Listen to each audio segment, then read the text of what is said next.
আপনার ব্যক্তিগত ঋণ বা গৃহ ঋণে সুদের হারে আসতে পারে বড় পরিবর্তন। রিজার্ভ ব্যাংক অফ ইন্ডিয়া এমনটাই প্রস্তাবনা দিয়েছে। এই প্রস্তাবনায় ঋণের ফ্লোটিং রেটে বড়সড় পরিবর্তন হতে পারে।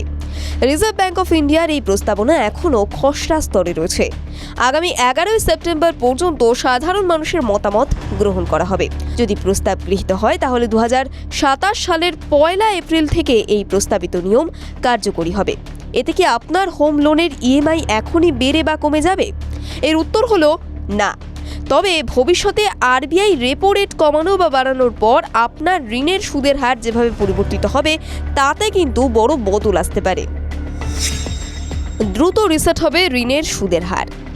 আরবিআই এর প্রস্তাবে সবচেয়ে গুরুত্বপূর্ণ পরিবর্তন হতে পারে সুদের হার রিসেটের সময়সীমা। বর্তমানে অনেক ফ্লোটিং রেটে ঋণের সুদের হার বছরে একবার করে পরিবর্তন হয়। ফলে আরবিআই রেপো রেট কমালেও তার সুবিধা ঋণ গ্রহীতার কাছে পৌঁছতে কয়েক মাস সময় লেগে যায়। নতুন প্রস্তাব অনুযায়ী ফ্লোটিং রেটে ঋণের সুদের হার সর্বোচ্চ 3 মাসের মধ্যে রিসেট করতেই হবে।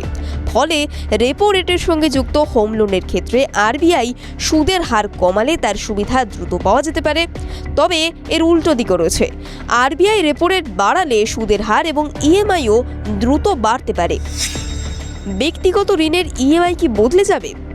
প্রস্তাবিত রিসেট ব্যবস্থা মূলত ফ্লোটিং রেটে ঋণের ক্ষেত্রে প্রযোজ্য হবে। খুচরো ঋণের ক্ষেত্রে এর প্রভাব বিশেষ করে হোম লোনে বেশি পড়তে পারে। বেশিরভাগ পার্সোনাল লোন এবং গাড়ির ঋণ সাধারণত ফিক্সড রেটের হয়ে থাকে। তাই এই নতুন নিয়মের কারণে চলতি পার্সোনাল লোনের ইএমআই হঠাৎ বদলে যাবে না। তবে নতুন ঋণ নেওয়ার ক্ষেত্রে আরও বেশি স্বচ্ছতা আসতে পারে। ঋণের চুক্তিতে স্পষ্ট করে জানাতে হবে কোন বেঞ্চমার্কের সঙ্গে সুদের হার যুক্ত, কত ঘন ঘন সুদের হার পরিবর্তন হবে, কোন তারিখে সুদের হার রিসেট হবে। এছাড়া প্রস্তাবিত নিয়মে বলা হয়েছে সুদের হারের non credit component of spread 3 বছর পর্যন্ত পরিবর্তন করা যাবে না। ফলে ঋণের প্রকৃত খরচ বোঝা সহজ হতে পারে। বর্তমান গৃহ ঋণের ক্ষেত্রে কি হবে? আপনার যদি ইতিমধ্যেই ফ্লোটিং রেটে হোম লোন থাকে তাহলে এখনই কিছু করার প্রয়োজন নেই। প্রস্তাবিত কাঠামো অনুযায়ী পুরনো ঋণগুলিকে নতুন ব্যবস্থায় নিয়ে আসার প্রক্রিয়া 1 এপ্রিল 2029-এর মধ্যে সম্পন্ন করার কথা।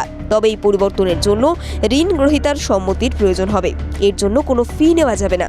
শুধুমাত্র নতুন কাঠামোয় স্থানান্তর করার কারণে ব্যাংক বা ঋণদাতা সুদের হার বাড়াতেও পারবে না। TV9 Bangla digital.